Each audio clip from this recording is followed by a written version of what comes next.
Savez-vous quelle est la décision la plus importante que vous prendrez un jour? Partir en silence, sans avertissement, sans issue dramatique, simplement choisir la paix plutôt que le chaos. Ce n'est pas facile. En fait, ce sera peut-être la chose la plus difficile que vous ferez jamais.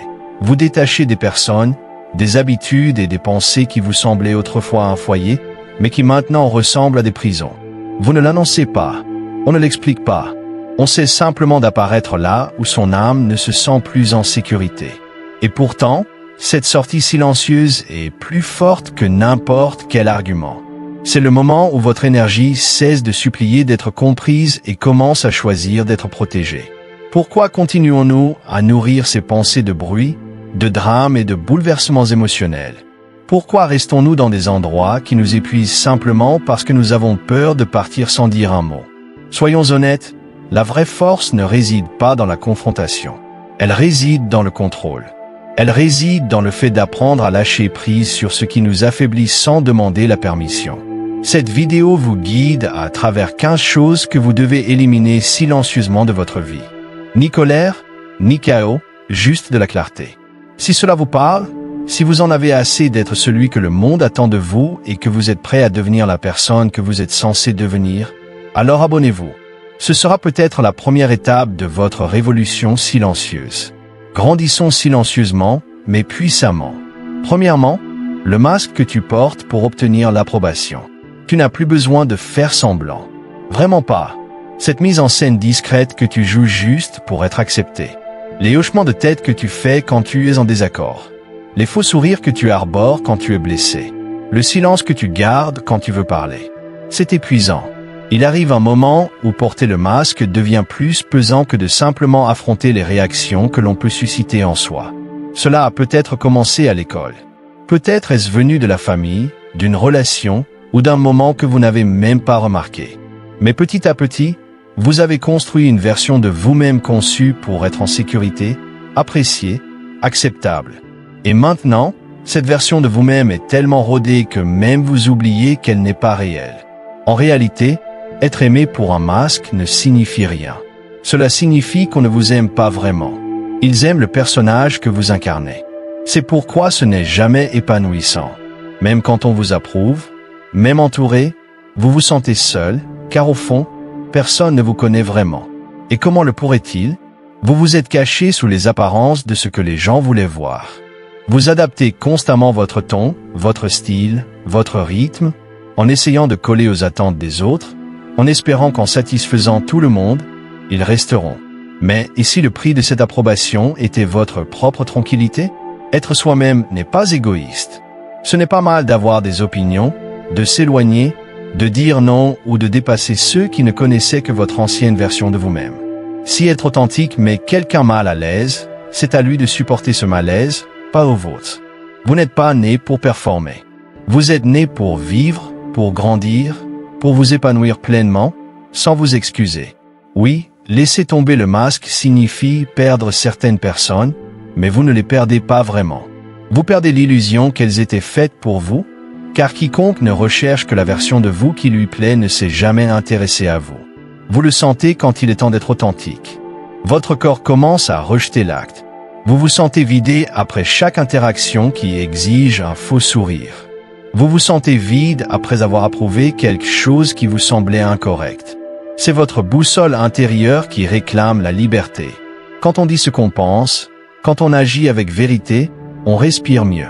Car parfois, le chemin vers l'authentique soi-même commence par l'incompréhension. Et c'est peut-être le prix de l'honnêteté, être mal compris. Mais ça en vaut la peine. Car quelle est l'alternative? Vivre une vie qui n'est pas la vôtre. Courir après une approbation qui ne vous comble jamais. Faire semblant pour toujours. Vous n'êtes pas là pour être une version édulcorée de vous-même, pour le confort des autres. Vous êtes là pour suivre votre propre chemin, même s'il est inconnu des autres. Et le plus étrange, c'est que lorsqu'on commence à vivre selon son vrai moi, on ne se sent pas seulement libre. On commence réellement à attirer des gens qui nous voient, nous soutiennent et nous aiment pour ce que nous sommes, et non pour ce que nous prétendons être. C'est une étrange forme de paix, celle qui naît du fait de ne plus essayer de gérer la perception des autres. On cesse de ressasser les conversations dans sa tête. On cesse de se demander ce qu'ils pensent. On cesse de se corriger soi-même. Et dans cet espace, quelque chose de discret mais puissant commence à naître. Le respect de soi, pas l'arrogance, pas la défiance, juste une confiance sereine qui dit « Voilà qui je suis, et ça me va ». Inutile de l'expliquer, inutile de le justifier, il suffit de le vivre. Laisser tomber le masque ne signifie pas devenir dur ou froid. Cela signifie devenir entier. Cela signifie enfin laisser les parties de vous-même qui ont été enfouies, votre voix, vos idées, votre rire sincère, vos limites, ressurgir. Vous vous sentirez mal à l'aise au début.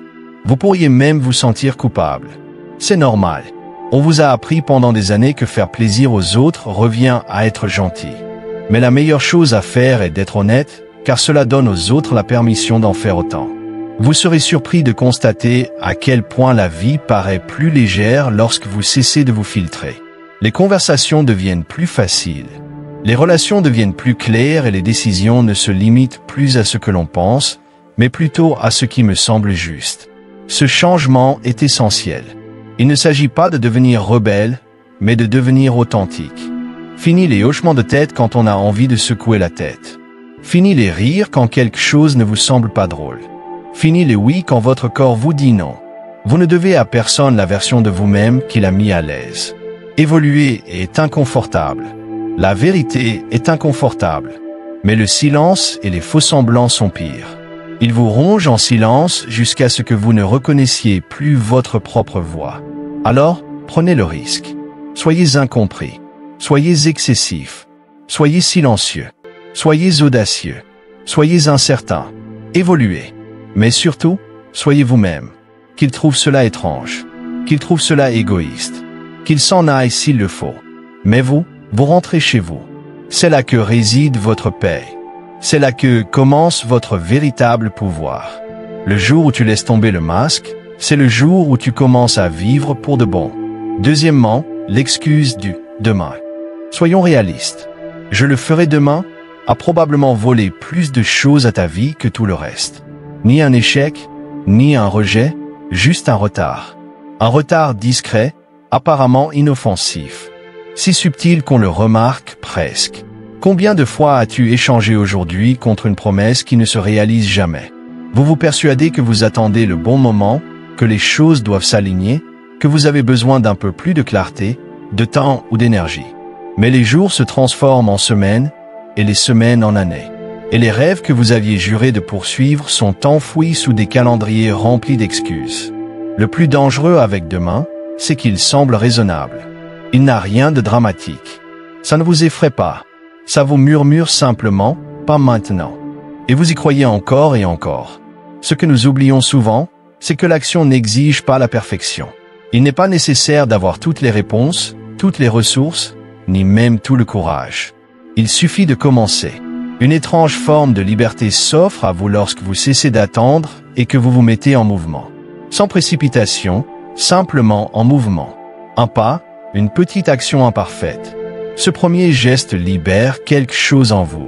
L'élan, la clarté, la confiance. Tout ce que vous pensiez devoir arriver avant l'action n'apparaît souvent qu'après. Attendre n'apporte pas de certitude, mais c'est en agissant ainsi que tout bascule. Vous savez ce qui est pire que l'échec? Le regret. Parce qu'au moins, quand on échoue, on apprend, on grandit, on construit quelque chose de concret. Mais le regret vous ronge peu à peu. On regarde en arrière et on réalise que ce que l'on avait trop peur d'entreprendre aurait pu être celui qui nous a sauvés, libérés, accomplis. On ne pourra jamais revenir en arrière après avoir hésité. Et en vérité, la plupart des choses que vous retardez ne le sont pas par logique. Elles le sont par peur. La peur de ne pas être à la hauteur. La peur d'être vu en train d'essayer. La peur de commencer petit. Mais tout maître a été un jour un débutant. Toute grande chose a commencé maladroitement. Ce qui fait sa grandeur, c'est qu'elle a commencé tout court. Nous vivons dans une culture qui glorifie l'effort. Mais ironiquement, la plupart des gens ne font que se démener dans leur tête. Ils planifient, imaginent, rêvent, mais passent rarement à l'action. L'idée leur trotte dans la tête si longtemps qu'elle leur paraît réelle, même si elle n'a jamais été concrétisée. Mais rien ne change tant que rien ne bouge. Ce message que vous avez peur d'envoyer, ce projet auquel vous réfléchissez sans cesse, ce changement que vous remettez sans cesse à plus tard, tout cela vous coûte de l'énergie rien qu'en restant dans votre tête. Vous portez le poids de ce que vous évitez. Et plus vous l'évitez, plus il devient lourd. Il n'y aura jamais de jour où tout sera parfaitement aligné. La peur sera toujours là. Les doutes continueront de murmurer. Les obstacles ne disparaîtront pas, mais votre désir non plus. Et s'il revient sans cesse, ce n'est pas une coïncidence. C'est votre moi profond qui essaie de percer le brouillard des excuses. Nul besoin d'une percée retentissante. Parfois, le changement le plus puissant naît d'une décision discrète.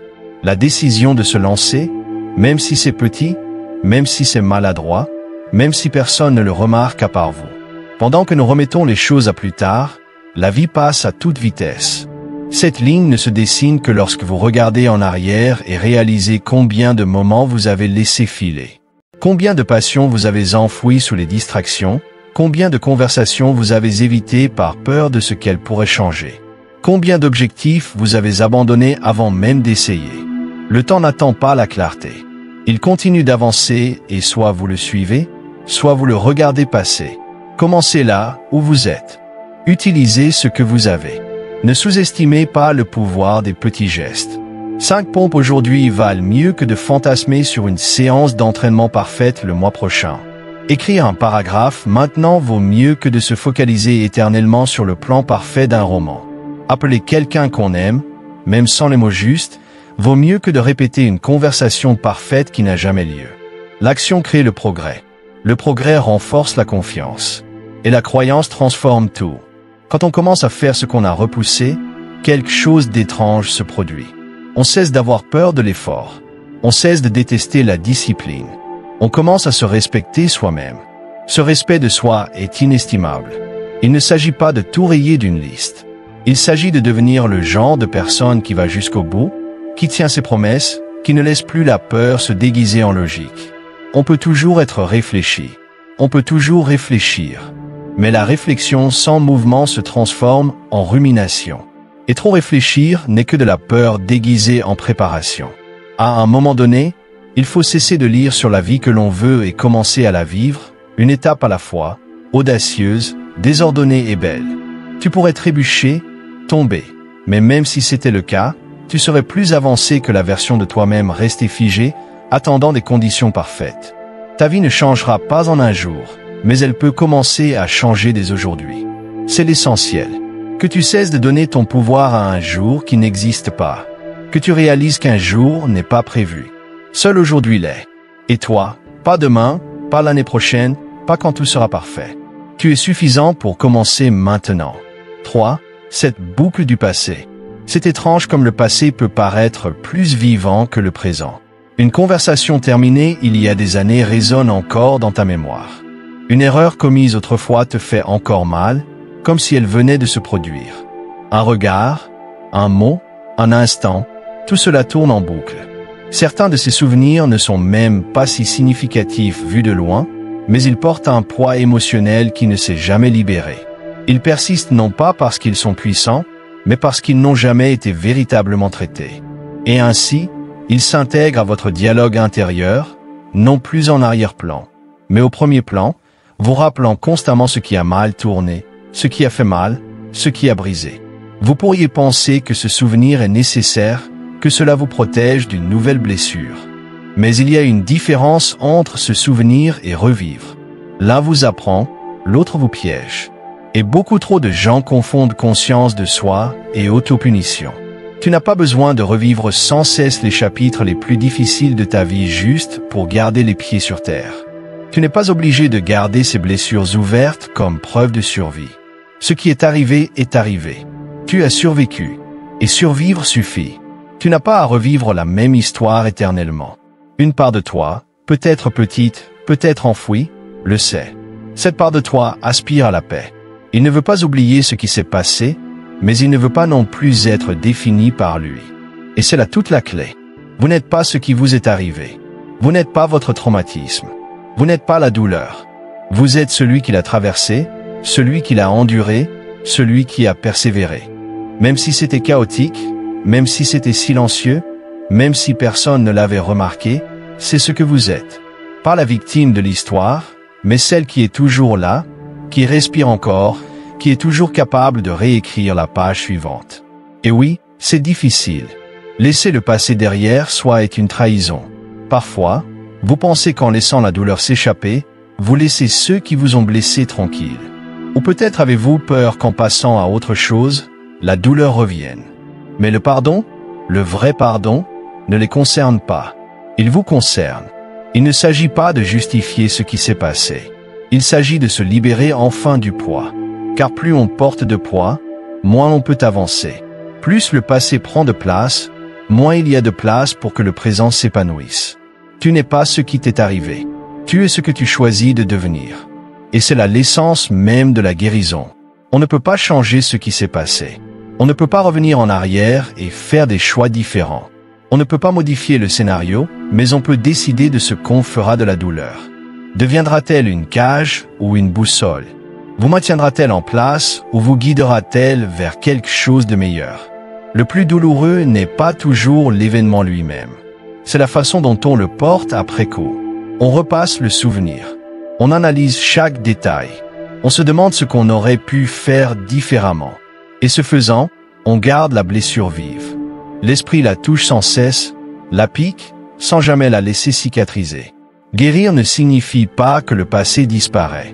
Cela signifie qu'on cesse de le laisser dominer notre présent. On cesse de se réveiller chaque matin avec le cœur lourd de la veille. Et voici ce que les gens ont tendance à admettre.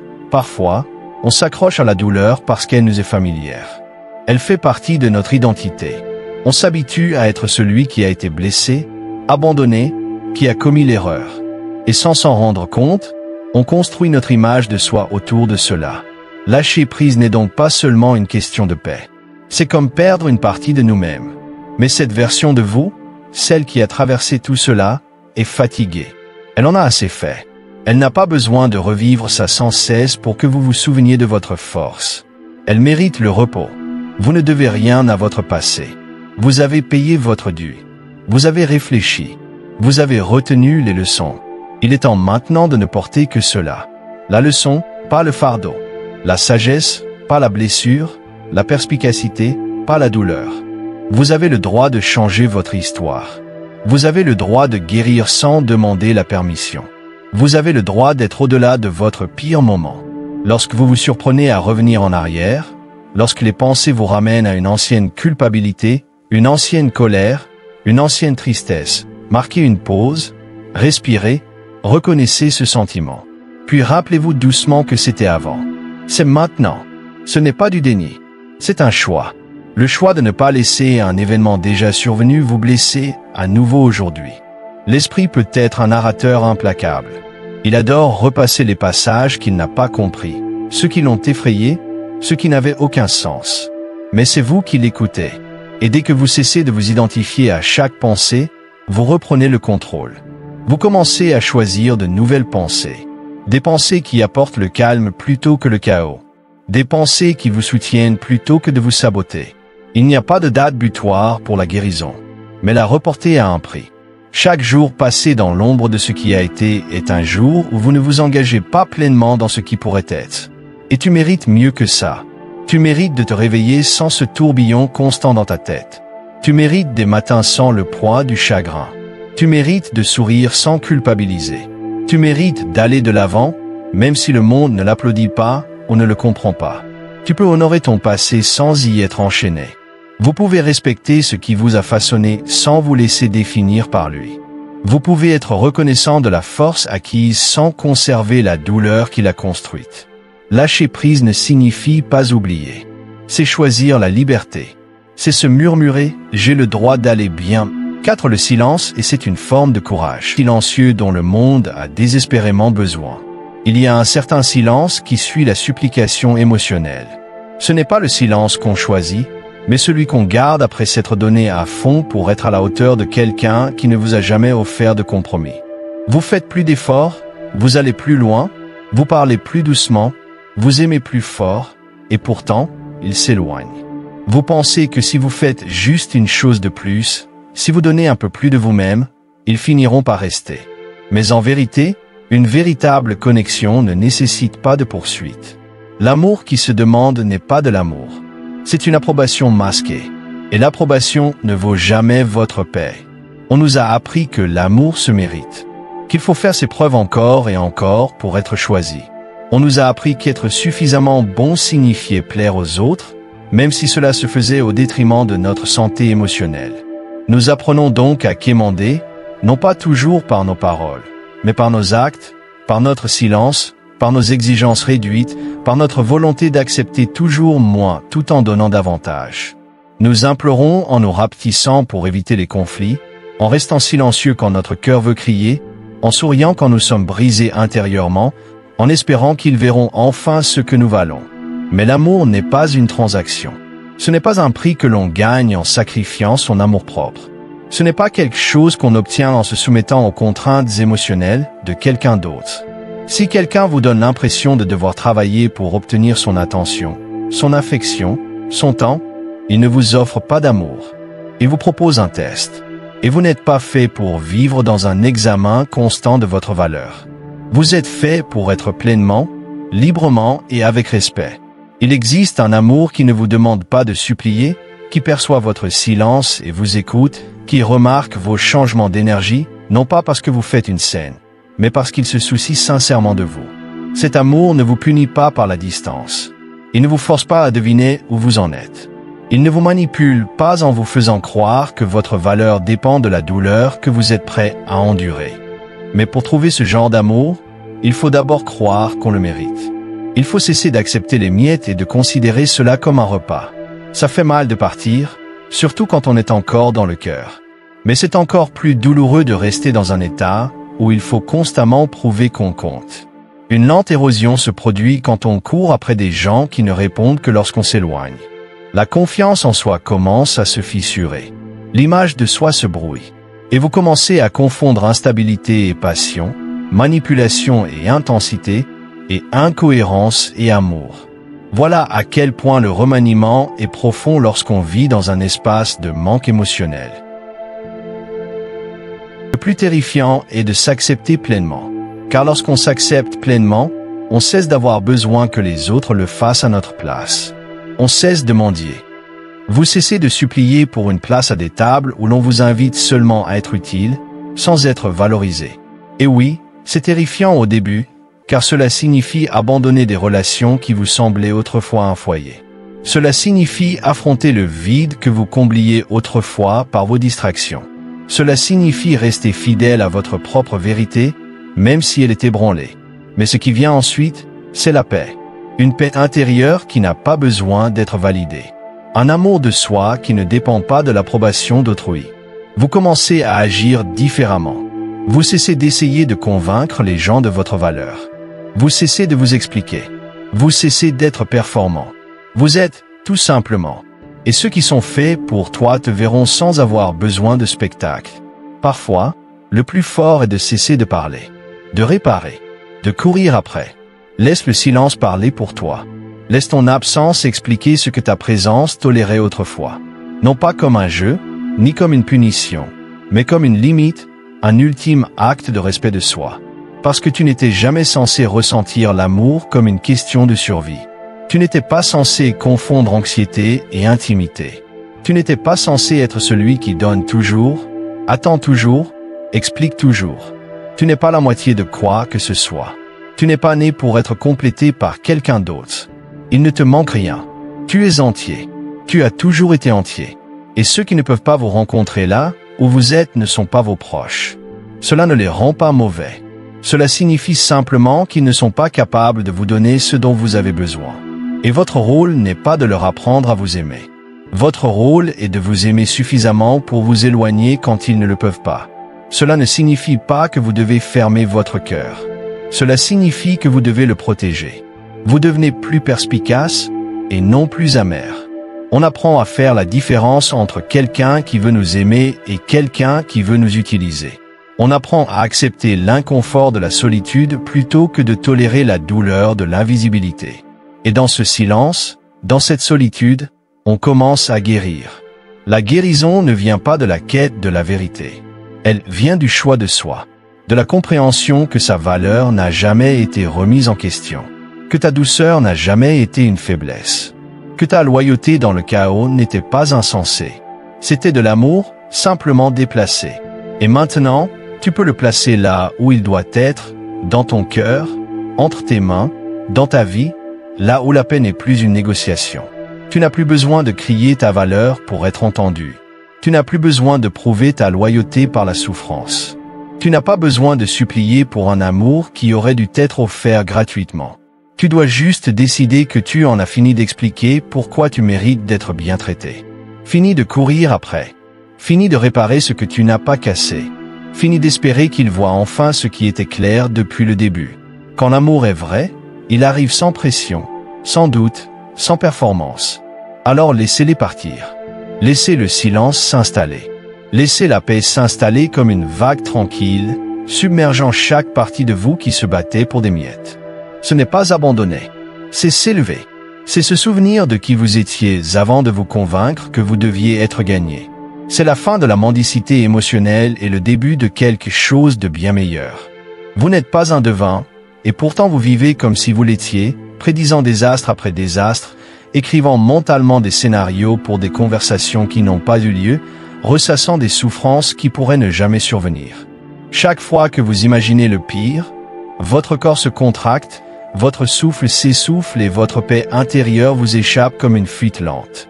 Vous essayez de contrôler l'avenir en vous y préparant mentalement. Mais en réalité, vous souffrez 2 fois. Une fois pour quelque chose qui n'est pas arrivé, et une autre fois pour avoir laissé la peur de cet événement façonner votre présent. Se préparer constamment à l'impact est épuisant. C'est comme traverser la vie en sursaut, toujours prêt à affronter le prochain malheur. Cela devient une habitude. On finit par croire que l'inquiétude nous protège, qu'en anticipant toutes les éventualités, on sera prêt. Mais l'inquiétude ne nous prépare pas. Elle nous paralyse. Elle nous prive du seul moment que nous ayons vraiment, maintenant. Et la vérité, c'est que la plupart de vos craintes ne se réalisent jamais. La plupart des conversations imaginées n'ont pas lieu. La plupart des échecs redoutés ne se produisent jamais. Et même lorsqu'ils se produisent, ils ne se déroulent jamais comme vous l'aviez imaginé. Car la réalité est rarement aussi cruelle que la peur le laisse entendre. On parle souvent de la peur comme si elle était logique, comme si elle était utile. Mais la peur ne se manifeste pas par des faits. Elle se manifeste par du bruit. Il détourne votre attention et la dirige vers des choses qui vous échappent. Et une fois accroché, votre imagination prend le dessus. Soudain, vous prédisez la fin de relations, l'échec de projets, le jugement des autres, tout cela basé sur des ombres. Mais les ombres ne sont pas une preuve. Elles sont juste une absence de lumière. Et vous avez plus de lumière que vous ne le pensez. Ce n'est pas votre rôle de prédire l'avenir.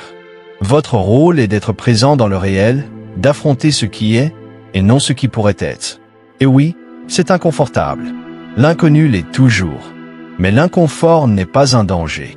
C'est l'erreur que votre esprit commet sans cesse. Ce n'est pas parce qu'une chose est inconnue qu'elle est dangereuse. Ce n'est pas parce que vous ignorez comment les choses vont tourner que ça va mal tourner. En fait, les meilleures choses de votre vie ont probablement commencé sans certitude. Vous avez agi quand même. Vous avez choisi quand même. Vous avez fait confiance quand même. La peur a une astuce pour se déguiser en logique. Elle vous indique que vous êtes prudent, responsable et réaliste. Mais la plupart du temps, vous ne faites que simuler mentalement l'échec et appeler cela de la préparation. Vous finissez par revivre le chagrin d'amour avant même d'avoir une chance d'aimer. Vous imaginez être jugé avant même d'avoir parlé. Vous craignez de perdre quelque chose avant même d'avoir eu le courage de le tenir pleinement. Ce n'est pas ça, la sécurité. C'est de l'autosabotage masqué. Aujourd'hui, tu échappais à l'anxiété. Ou plutôt, tu l'as rejetée, car elle était en toi, dans tes propres perceptions, et non à l'extérieur. C'est de la survie. Comprendre que l'esprit peut être soit un sanctuaire, soit une prison. Et chaque fois que vous choisissez de croire à vos pensées anxieuses sans les remettre en question, vous renforcez les barrières qui vous entourent. Mais que se passerait-il si vous choisissiez de les remettre en question? Que se passerait-il si vous les laissiez passer sans vous y accrocher? Que se passerait-il si vous cessiez de faire confiance à chaque peur qui franchit la porte de votre esprit? L'anxiété se nourrit des « et si » mais la paix réside dans ce qui est. Qu'est-ce qui est réel maintenant? Que savez-vous réellement de la vérité à cet instant précis? C'est là que se situe votre attention. Car votre système nerveux ne fait pas la différence entre un danger imaginaire et un danger réel. Alors, chaque fois que vous vous laissez submerger par l'inquiétude, votre corps réagit comme s'il était menacé. Votre stress augmente.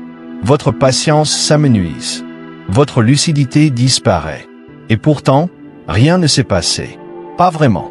Vous étiez simplement en conflit avec vos propres pensées. Le plus frustrant, c'est que la plupart d'entre nous le savent.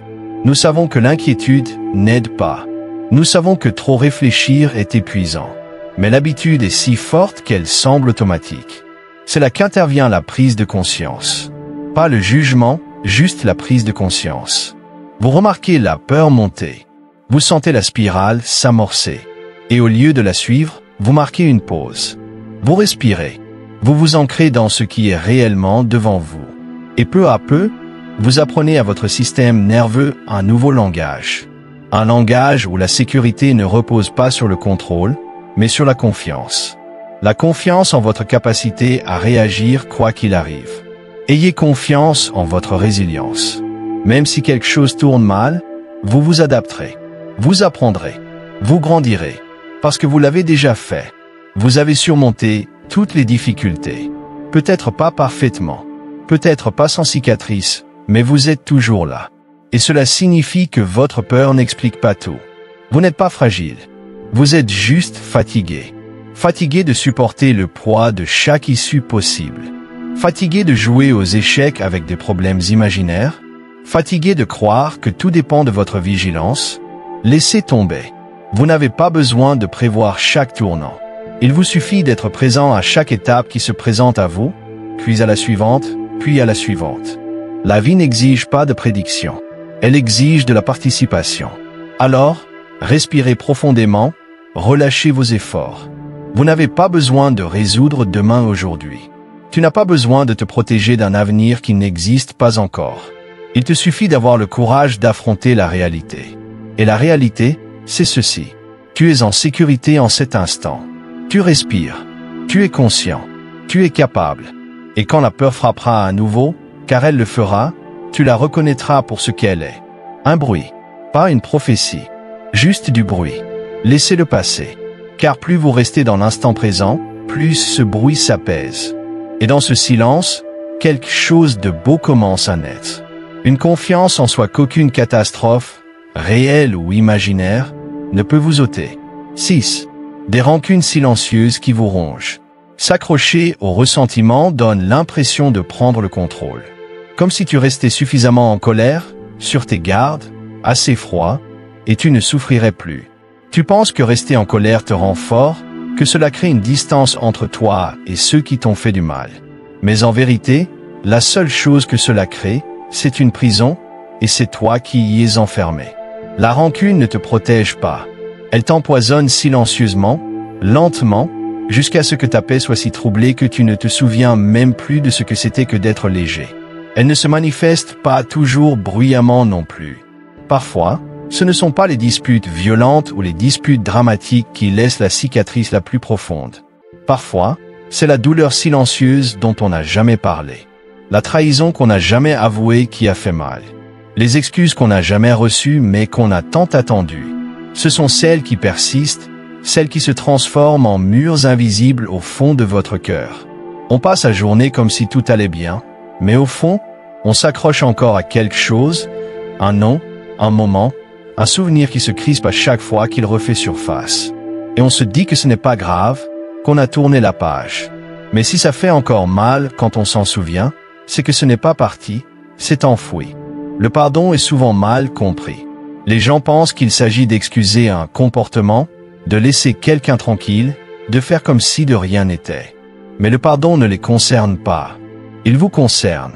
Il s'agit de ne pas reporter les actions d'autrui sur la suite de votre vie.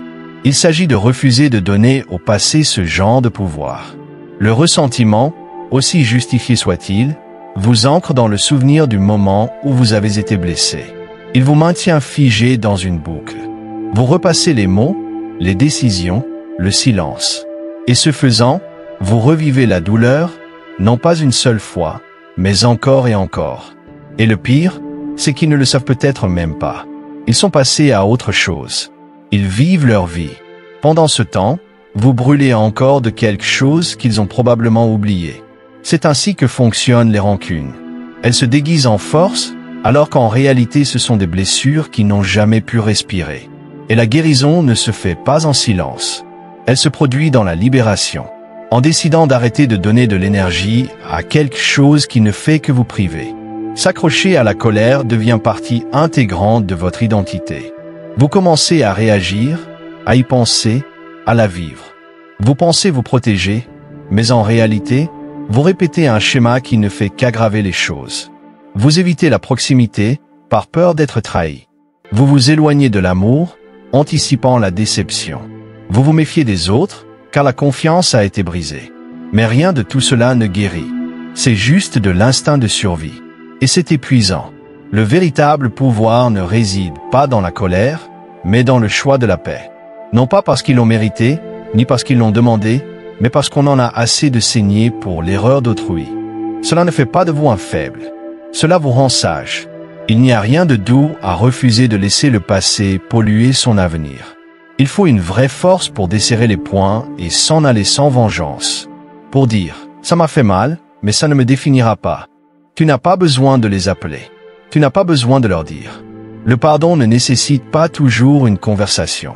Parfois, la chose la plus puissante que tu puisses faire est de te libérer intérieurement, tranquillement, complètement, et de sentir le poids commencer à tomber. L'amertume quitte ta poitrine. La tension disparaît de ta mâchoire. L'histoire cesse de se répéter chaque fois que vous êtes seul. C'est là que vous savez que vous avez lâché prise. Quand leur nom ne vous émeut plus. Et ce qui vous attend de l'autre côté de cette délivrance est bien plus que la paix. C'est la liberté. Vous pouvez avancer sans traîner le passé derrière vous. Tu peux te montrer dans tes relations sans que de vieilles blessures ne viennent obscurcir ta vision. Tu peux respirer pleinement. Enfin, tout ce qui t'a blessé ne doit pas rester en toi. Tu as le droit de guérir. Tu as le droit de mettre tes sentiments de côté. Même s'ils ne se sont jamais excusés. Même s'ils n'ont jamais reconnu leurs actes, votre guérison n'a pas besoin de leur permission. Vous pouvez lâcher prise sans faire comme si de rien n'était. Vous pouvez pardonner sans les inviter à revenir dans votre vie. Les limites comptent toujours. Les leçons comptent toujours. Mais la colère, le ressentiment, la lourdeur, c'est à vous de les libérer. Et ce faisant, vous faites place. Place à la joie, à l'amour, à la clarté. Parce que lorsque votre cœur n'est plus empli de vieilles souffrances, il peut enfin s'ouvrir à quelque chose de meilleur. Lâcher prise n'est pas un acte ponctuel. C'est une décision que vous devrez peut-être prendre encore et encore, surtout les jours difficiles. Mais chaque fois que vous choisissez la paix plutôt que l'amertume, vous reprenez votre pouvoir. Chaque fois que vous choisissez de ne pas réagir à l'histoire passée, vous devenez davantage celui que vous êtes censé être. Et cette version de vous-même, celle qui n'est pas dominée par la colère, est celle qui peut enfin trouver le repos. Alors, si vous portez encore quelque chose, demandez-vous, que ressentiriez-vous si vous étiez libéré de tout cela? À quoi ressemblerait votre vie si vous n'étiez pas accablé par quelque chose qui est déjà terminé? Et puis, posez-vous la vraie question. Mérite-t-il cet espace dans votre esprit? Ou méritez-vous cet espace pour vous-même? Tout n'a pas besoin d'une conclusion. Parfois, c'est vous qui la concluez. Parfois, votre décision d'en finir sans drame, sans vengeance, sans vous expliquer suffit. Vous ne leur laissez pas passer. Vous vous accordez la paix. Et cela vaut plus que n'importe quelle rancune. C'est la fausse ligne d'arrivée qu'on appelle le bonheur. On nous a tellement menti qu'on a arrêté de le remettre en question. Le mensonge selon lequel le bonheur se trouve quelque part, dans le prochain emploi, la prochaine relation, la nouvelle version de soi-même. Qu'une fois que vous aurez enfin gagné 6 chiffres, déménagé dans une nouvelle ville ou rencontré la personne qui vous comprend, vous y arriverez. Vous serez entier. Vous serez heureux. Alors, vous poursuivez, vous vous efforcez, vous faites défiler, vous comparez, vous construisez cette ligne d'arrivée dans votre esprit, persuadé qu'une fois franchie, tout s'enclenchera. Mais ce que personne ne dit à voix haute, c'est que cette ligne d'arrivée ne cesse de bouger. À chaque fois que vous vous en approchez, elle change. Et peu importe à quelle vitesse on court, on n'a jamais vraiment l'impression d'en avoir assez. Ça commence tôt. On croit que le bonheur, c'est d'avoir de bonnes notes, puis c'est d'obtenir son diplôme, puis c'est de décrocher un emploi, puis c'est d'être promu, puis de trouver quelqu'un, puis de s'installer, puis de recommencer. La ligne est toujours un peu plus loin, et c'est épuisant. On se réveille avec une vie qui paraît belle de l'extérieur, mais intérieurement, on attend toujours, on espère toujours, on se dit encore, peut-être qu'après ça, je me sentirai enfin bien. Mais le bonheur n'a jamais été une ligne d'arrivée. Il a toujours été censé être la voie à suivre, et non la direction vers laquelle on se dirige. On peut avoir l'argent, l'amour, le succès, et pourtant se sentir vide. Car si votre voix intérieure est critique, si votre système nerveux est constamment à fleur de peau, si votre estime de soi dépend de vos réussites, rien ne sera jamais suffisant. Vous continuerez à rechercher toujours plus, toujours plus, toujours plus. Non pas par cupidité, mais parce que vous avez été formé à mesurer votre valeur à votre potentiel d'avancement. On ne s'en rend même pas compte. C'est ancré dans la culture. Les publicités, les algorithmes, les échéances, tout cela vous pousse à courir après une image de la vie au lieu de la vivre. Le privilège d'une vie est de devenir qui l'on est vraiment. Non pas pour impressionner, ni pour accumuler, mais pour devenir. C'est là que se trouve la véritable paix. Non pas en parvenant à une version parfaite de sa vie, mais en étant présent à celle qu'on a déjà. Car voici la vérité que la plupart des gens oublient. Le bonheur ne s'annonce pas avec des feux d'artifice. Il n'est pas bruyant. Il n'est pas spectaculaire. Il est subtil. Il se manifeste par de petits moments, comme la lumière du soleil qui vous éclaire le visage le matin, le calme après une longue journée, la chaleur d'une conversation qui ne semble pas forcée. Mais si vous pensez toujours à autre chose, vous la raterez. Vous raterez tout. La perfection est séduisante. Elle vous donne un objectif à atteindre. Elle semble productive, mais c'est un piège, car la perfection n'existe pas. Et la rechercher vous laissera épuisé et engourdi. Ce que vous désirez vraiment, ce n'est pas la perfection. C'est la paix. Et la paix ne vient pas du fait d'avoir tout compris. Elle vient du fait de ne pas en avoir besoin. Elle vient du fait d'être tel que vous êtes et de choisir d'être bienveillant envers vous-même. Elle vient de la prise de conscience que vous n'avez pas besoin de gagner le repos. Cette joie ne se mérite pas. C'est quelque chose à remarquer. On vous a appris à attendre de perdre du poids, que votre maison soit plus belle, que votre santé mentale soit complètement rétablie, que votre emploi du temps s'éclaircisse. Mais la vie n'attend pas que vous soyez prêt. Elle se déroule maintenant. Et si vous attendez toujours le bon moment pour être heureux, vous manquerez de temps, car il n'y a pas de jour parfait. Il n'y a qu'aujourd'hui. Et ce que vous en faites, la façon dont vous vous parlez, dont vous traitez les autres, dont vous choisissez de voir votre propre vie, voilà où commence le bonheur. Il ne réside pas dans les vacances de rêve. Il réside dans la façon dont vous préparez votre café. Il ne réside pas dans les applaudissements. Il réside dans la fierté discrète que vous ressentez après avoir tenu une promesse. Il ne réside pas dans le vent. Il réside dans les rituels quotidiens. La façon dont on se recentre, dont on fait une pause, dont on prend une inspiration avant de réagir. Ce ne sont pas des détails. Ce sont des choses concrètes. Et elles s'accumulent lentement, silencieusement, jusqu'au jour où l'on regarde autour de soi et réalise qu'on ne court plus après quelque chose. On vit. Il n'y a rien de mal à avoir des objectifs. L'épanouissement est important. Les rêves comptent, mais pas au détriment de votre présence, ni de votre paix intérieure.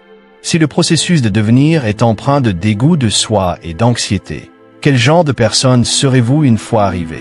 Si vous ne savez pas vous sentir heureux sans titre, sans partenaire, sans reconnaissance, saurez-vous seulement en profiter quand elle viendra? C'est la question. Personne ne se la pose, car nous partons du principe que le bonheur nous apprendra à vivre. Mais en réalité, votre façon de vivre détermine votre bonheur. Vos habitudes comptent plus que vos moments forts. Votre dialogue intérieur compte plus que votre CV. La façon dont vous traitez les gens au quotidien en dit plus sur votre vie que n'importe quelle photo de votre fil d'actualité. Et le changement le plus puissant se produit quand on cesse de se demander quand je serai heureux et qu'on commence à se demander comment créer de la joie aujourd'hui avec ce que j'ai déjà. Cette question change tout, car elle redonne le pouvoir. Elle vous donne le contrôle. Ni sur votre travail, ni sur votre compte en banque, ni sur votre situation amoureuse. Vous recherchez la paix, pas la perfection. Recherchez les moments de sens. Privilégiez les conversations qui vous remplissent l'âme. Privilégiez les habitudes qui vous rendent fiers. Laissez la version de vous-même qui est toujours pressée respirer. Laissez celle qui croit que le bonheur est quelque part s'asseoir et se reposer. Vous avez déjà le droit d'être heureux. Non pas parce que tout est parfait, mais parce que vous êtes vivant, parce que vous essayez. Parce qu'en cet instant, vous êtes là. Et c'est suffisant. Il n'y a pas de ligne d'arrivée, juste une succession d'instants. Et à chaque instant, vous décidez de votre présence. Non pas pour le monde, ni pour un public imaginaire, mais pour vous-même. Alors, laissez le bonheur se construire. Pas attendre. Laissez-le être désordonné. Laisse-le tranquille. Laisse-le tranquille maintenant. 8. S'expliquer à tout le monde. Il arrive un moment où l'on se lasse de s'expliquer. Non pas parce qu'on cache quoi que ce soit, mais parce que la vérité de sa vie n'a pas besoin d'un public pour la valider. On commence à réaliser que tous les choix ne nécessitent pas un discours. Toutes les décisions n'ont pas besoin d'une histoire détaillée et que toute personne qui pose une question ne mérite pas une réponse. Vous n'êtes pas un tribunal. Vous n'avez pas à justifier constamment votre comportement. Pourquoi vous avez choisi de rester? Pourquoi vous avez choisi de partir? Pourquoi vous avez changé? Pourquoi vous n'avez pas changé? La pression d'expliquer vient souvent d'un profond besoin d'être compris. Et c'est logique. Nous sommes des êtres sociaux. Nous aspirons au lien, à la clarté, à la résolution. Mais plus vous expliquez, plus vous devenez performant. Vous vous surprenez à présenter vos décisions de manière à ce que les autres puissent les assimiler, même si cela implique d'édulcorer votre vérité. Vous réduisez vos véritables raisons à quelque chose de plus acceptable, moins offensant, plus socialement acceptable. Mais pour qui faites-vous cela? Pour eux ou pour cette partie de vous qui croit encore avoir besoin d'une permission pour être qui vous êtes? Chaque fois que vous surexpliquez, vous cédez une petite part de votre pouvoir.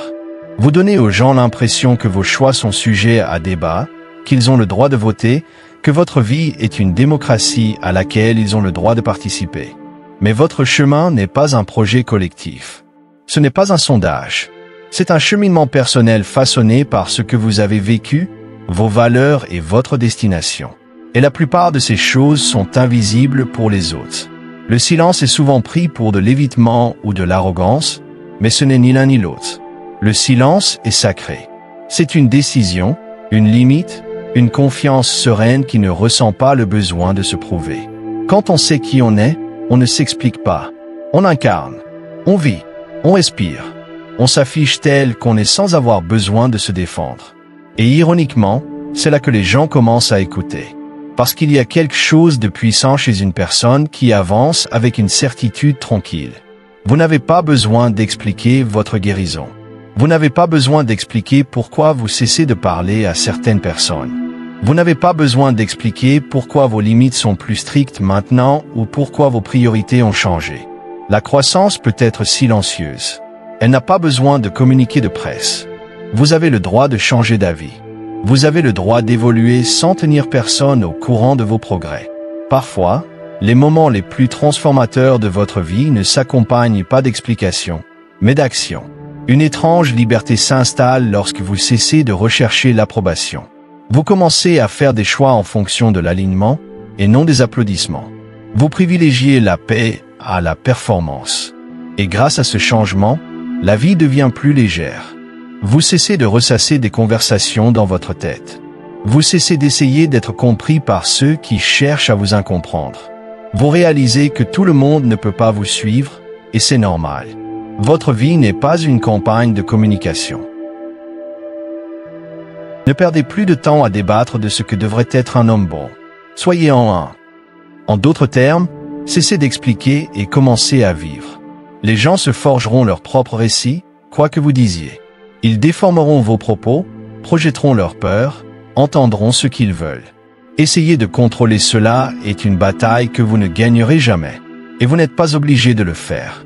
Vous ne devez pas votre énergie à la version de vous-même qui existe dans la tête de quelqu'un d'autre. Laissez vos choix parler pour vous. Que ta paix soit ta réponse. Que ta constance, ta gentillesse, tes limites, ton évolution. Dis ce que les mots ne pourraient jamais dire. Tu n'es pas froid parce que tu gardes certains aspects de ta vie privée. Tu n'es pas impoli parce que tu choisis de ne pas t'engager dans des conversations qui ne mènent à rien. Tu n'es pas égoïste parce que tu protèges ton monde intérieur. C'est ça la sagesse. C'est ça le respect de soi. C'est faire la différence entre être authentique et performatif. Il n'y a rien de mal à être clair quand c'est nécessaire. Mais la clarté n'exige pas toujours des explications. On peut dire que c'est mon choix et en rester là. On peut dire « je ne suis pas à l'aise pour en parler » et laisser le silence s'installer. On peut ne rien dire et avoir raison, car le silence n'est pas synonyme de faiblesse. Parfois, le silence est une force matinée de retenue. Et voilà le secret. Les gens qui vous aiment et vous respectent sincèrement. Ils n'ont pas besoin de longues explications. Ils font confiance à votre cœur. Ils respectent vos limites. Ils soutiennent vos décisions, même lorsqu'ils ne les comprennent pas pleinement. C'est comme ça que vous savez qu'ils sont vos proches. Non pas parce qu'ils sont d'accord avec tout, mais parce qu'ils ne vous demandent pas de faire vos preuves. Vous n'avez pas à vous épuiser à essayer de mettre tout le monde à l'aise avec qui vous êtes. Vous n'avez pas besoin de modifier votre vérité pour la rendre plus facile à accepter. Vous n'avez pas besoin de diluer votre croissance pour que les autres ne se sentent pas laissés pour compte. Si quelqu'un a besoin d'une analyse complète de votre guérison, juste pour accepter que vous êtes différent maintenant, il ne cherche pas vraiment à comprendre. Il cherche à contrôler. Et vous avez dépassé ça. Vous avez fait trop de chemin pour continuer à distribuer des explications comme des excuses. C'est votre vie, votre guérison, votre rythme, votre vérité, et il n'y a pas lieu de la remettre en question. Vous n'êtes pas impoli de choisir le silence. Vous n'êtes pas difficile de choisir la paix. Vous n'êtes pas distant de choisir le respect de soi. Vous choisissez simplement de vivre en harmonie sans constamment vous traduire pour les autres. Alors, cessez d'expliquer et commencez à être. Commencez à vivre comme quelqu'un qui ne cherche plus la permission d'exister. Que ce soit votre rébellion silencieuse. Que vos actions, votre calme, votre force soient la seule explication dont vous ayez besoin. 9 habitudes qui tuent votre énergie en silence. La plupart des gens pensent que l'énergie se perd de façon spectaculaire. Burn-out, épuisement, crise émotionnelle. Mais en réalité, l'énergie se vide généralement en silence, par de petites habitudes apparemment inoffensives qui s'immiscent dans votre journée et s'installent comme un bruit de fond. On ne les remarque pas au premier abord. Le défilement nocturne qui perturbe le sommeil, le petit déjeuner sauté qui embrouille l'esprit, le « oui » automatique à des choses auxquelles notre corps et notre âme hurlent « non ». Ces petits moments, répétés quotidiennement, rongent notre vitalité. Ils n'ont pas l'air dangereux, mais ils le sont.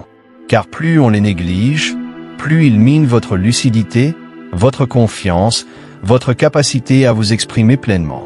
Il est facile de les ignorer. Facile de les qualifier de normaux. Après tout le monde est fatigué. Tout le monde est occupé. Tout le monde est surstimulé. Alors, on se dit que ça fait partie de la vie. Mais avec le temps, le prix à payer devient indéniable. Vous vous réveillez lourd, non seulement physiquement, mais aussi mentalement.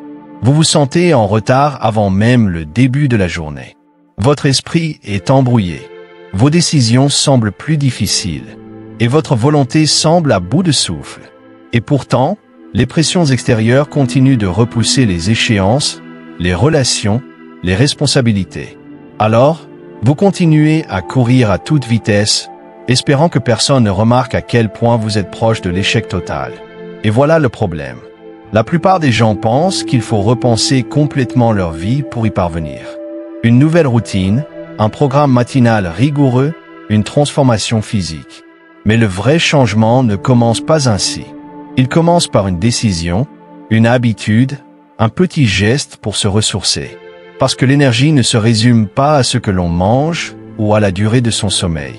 Elle dépend de ce que l'on tolère, de ce que l'on consomme, de ce que l'on laisse pénétrer dans son espace mental, émotionnel et physique sans se rendre compte de son poids. On dit oui par politesse, et soudain, la semaine se remplit d'obligations qui nous épuisent. On ouvre son téléphone 5 minutes et 40 minutes plus tard, on se retrouve plongé dans le drame de quelqu'un d'autre, à comparer des vies, à absorber le bruit, à oublier la raison de son appel. Vous sautez de l'eau parce que vous êtes trop occupé, oubliant qu'un cerveau déshydraté est un cerveau déconcentré. Vous repoussez le mouvement parce que le repos vous semble plus pratique, sans réaliser que le mouvement n'est pas une punition, mais un carburant. Ce ne sont pas des petits soucis. Ce sont des signaux. Et les ignorer ne vous rend pas plus fort. Cela vous fait sombrer silencieusement. Tant que vous ne rendrez pas l'inconscient conscient, il dirigera votre vie et vous l'appellerez le destin.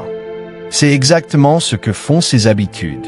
Elles agissent juste en dessous de la conscience, façonnant votre humeur, vos pensées, votre motivation, jusqu'à ce que vous commenciez à croire que vous vous sentez épuisé. C'est tout simplement votre nature. Mais ce n'est pas votre nature. C'est la somme de ce que vous répétez. Et le changement le plus puissant se produit lorsque l'on cesse d'accepter la fatigue comme notre identité et que l'on commence à la considérer comme un signal de changement. Il n'est pas nécessaire de tout changer du jour au lendemain. C'est là le piège. C'est ce qui bloque les gens. L'illusion que si on ne peut pas tout régler immédiatement, ça ne vaut pas la peine de commencer. Mais c'est parce que l'élan ne vient pas de la motivation.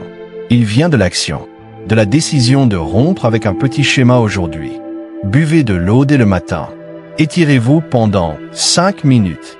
Dites non à quelque chose que vous acceptez toujours par culpabilité.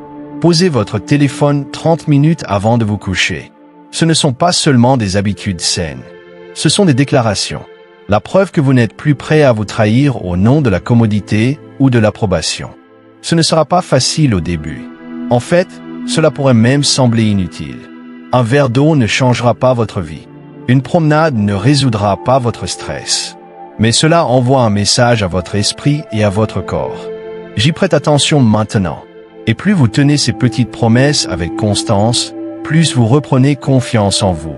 Cette confiance renforce l'estime de soi. Et l'estime de soi nourrit la discipline.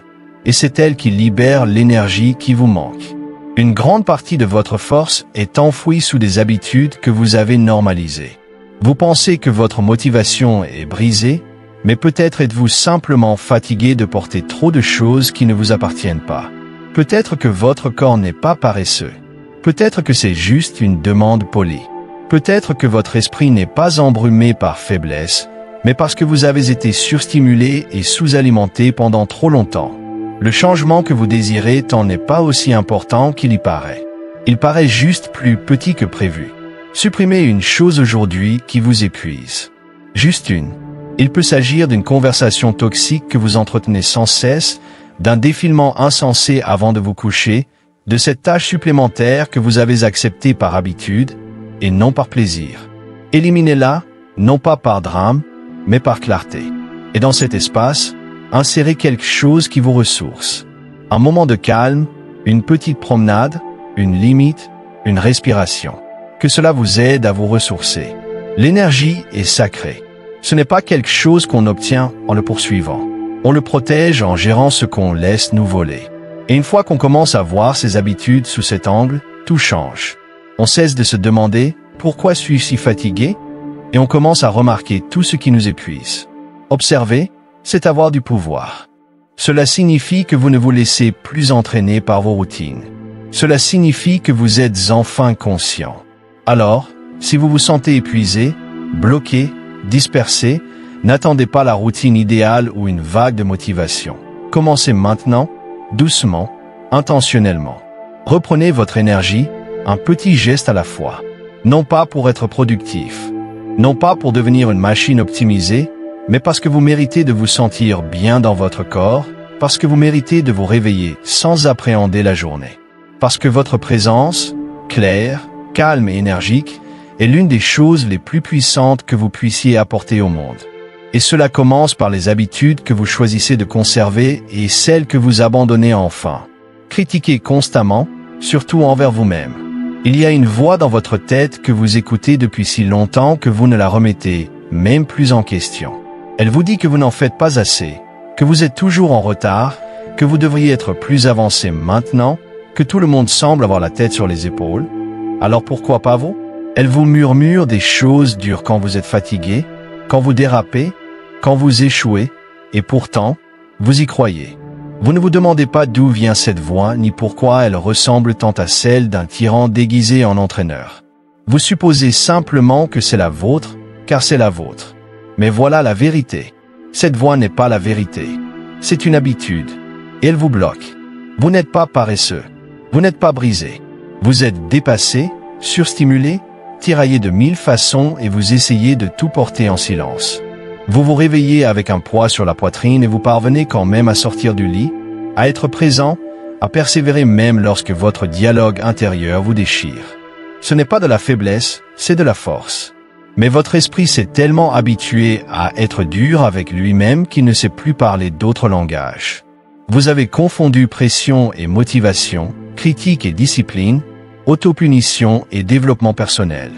Mais on ne fait pas honte à une fleur pour qu'elle s'épanouisse. On ne crie pas sur une blessure pour qu'elle guérisse plus vite. Et on ne deviendra pas la meilleure version de soi-même en réprimandant la version actuelle de soi. Le progrès ne vient pas de la force. Il vient de la compréhension, en se posant de meilleures questions.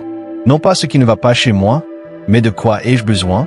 Non pas pourquoi je n'y arrive pas, mais qu'est-ce qui me bloque? Quand on troque le jugement contre la curiosité, tout s'adoucit.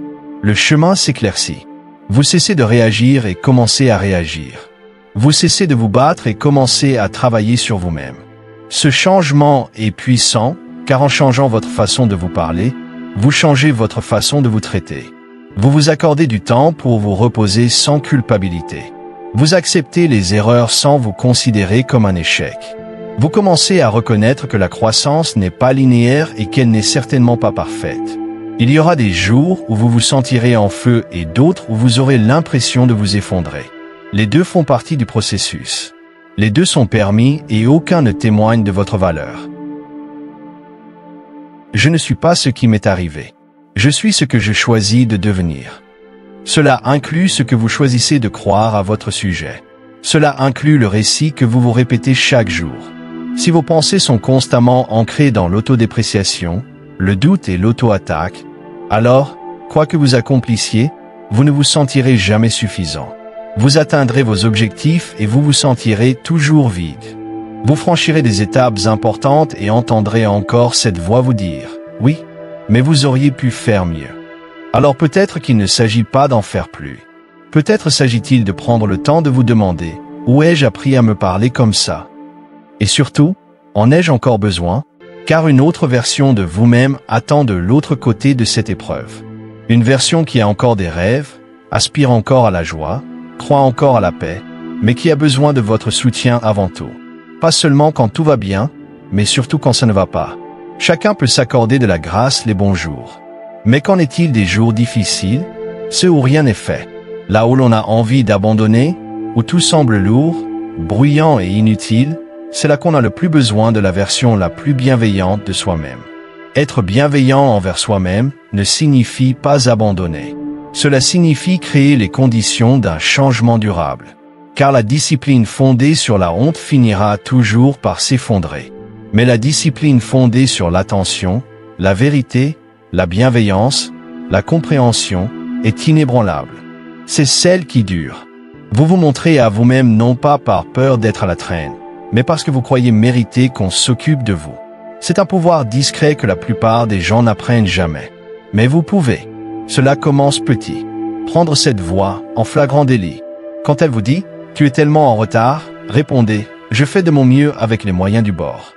Quand elle vous dit « Tu fais toujours des erreurs », dites « C'est un schéma que je peux apprendre à changer ». Il ne s'agit pas de fausse positivité. Il s'agit de vérité. Et la vérité, c'est que tu portes beaucoup de choses. Tu as parcouru un long chemin. Et tu es toujours là, tu continues d'essayer. Cela mérite plus de reconnaissance que tu ne t'en accordes. Le monde sera toujours prompt à juger, à exiger, à attendre.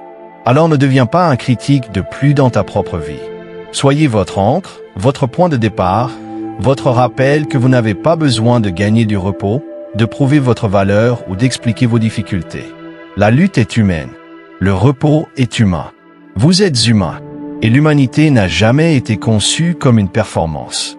Il y aura toujours quelqu'un qui en fera plus, qui réussira plus vite, qui aura l'air plus propre, mais son parcours n'est pas le vôtre. Votre histoire est riche de contextes, de combats que personne ne voit, d'une résilience que vous oubliez de reconnaître. Arrêtez de croire que votre désordre intérieur vous empêche de grandir. Ce n'est pas le cas. En fait, c'est ce qui rend votre croissance réelle. Alors, à mesure que vous progressez dans vos habitudes, vos objectifs et votre guérison, souvenez-vous-en. La voix dans votre tête compte plus que vous ne le pensez. Qu'elle construise et non brise, qu'elle guide et non punisse. Qu'elle ressemble davantage à un coach qu'à une critique. Et en cas de doute, prenez le temps de vous demander « Qu'est-ce qui m'aiderait en ce moment ?» Pas ce qui vous rendrait impressionnant, pas ce qui vous ferait applaudir, juste ce qui vous aiderait. Cette question posée avec constance vous mènera plus loin que n'importe quel monologue intérieur brutal. Car la compassion n'est pas une faiblesse. Elle alimente tout ce que vous devenez. Le besoin d'avoir toujours raison. Une étrange pression s'installe lorsque nous ressentons le besoin d'avoir toujours raison. C'est subtil au début. Une légère tension dans la poitrine lorsque quelqu'un remet en question votre opinion. Un réflexe de s'expliquer quand personne ne vous le demande. Ce sentiment que si l'on laisse passer quelque chose, on a en quelque sorte perdu. Mais en vérité, avoir raison n'est pas toujours la victoire qu'on croit. Car ce que cela vous coûte est souvent bien plus précieux que de prouver quelque chose. Cela vous coûte votre temps, votre calme, votre présence, parfois même vos relations. Sur le moment, défendre sa position semble justifié. Vous avez de la logique, des faits, de l'expérience, et vous avez l'impression que si vous ne vous exprimez pas, l'autre gagne. Mais ce n'est pas un tribunal, et la vie n'est pas un lieu de débat. La plupart du temps, avoir raison n'est pas récompensé, seulement de l'attention. Vous sortez de la conversation épuisé, le cœur battant, repensant à ce que vous avez dit, à ce qu'ils ont dit, à ce que vous auriez dû dire. Et pourquoi faire? Pour protéger une version de vous-même qui ne peut pas avoir tort. Ce n'est pas de la protection. C'est de l'ego déguisé en certitude. Le besoin d'avoir raison ne vient pas toujours de l'arrogance. Parfois, il vient de la peur. La peur de ne pas être entendu. La peur d'être mal compris. La peur qu'en se trompant, on soit perçu comme moins compétent, moins intelligent, moins précieux. Mais avoir tort ne vous rend pas inférieur. Cela vous rend humain. Tout le monde rate la cible. Tout le monde interprète mal la situation. Tout le monde oublie des détails, réagit émotionnellement, change d'avis. Ce qui compte plus que d'avoir raison, c'est d'être enraciné, suffisamment ancré dans sa propre valeur pour que le désaccord ne soit pas perçu comme une menace. Tout ce qui nous irrite chez les autres peut nous aider à nous comprendre nous-mêmes. C'est particulièrement vrai en cas de dispute.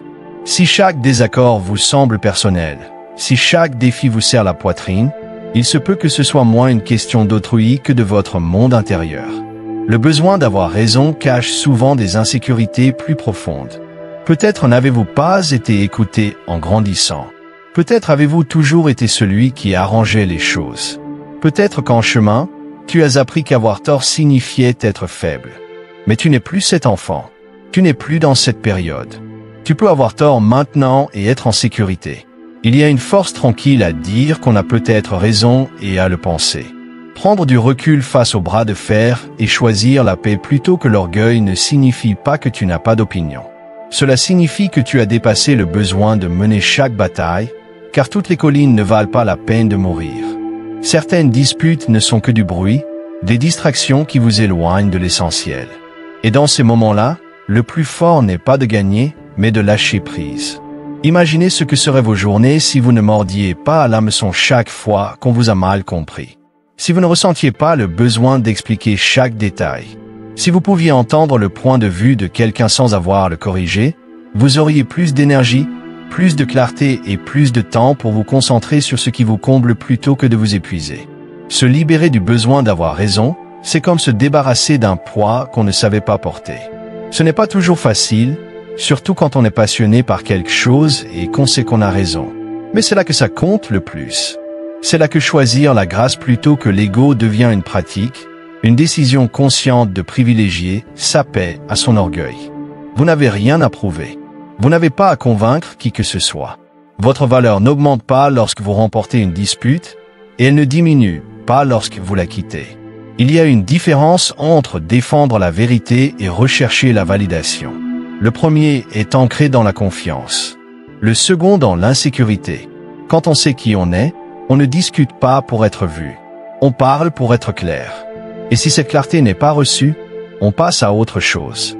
On ne s'accroche pas. On ne s'enfonce pas. On ne perd pas des heures à essayer de corriger ce qui ne veut pas être compris. Vous conservez votre énergie. Vous protégez votre concentration. Et ce faisant, vous construisez quelque chose de plus fort que l'illusion du contrôle.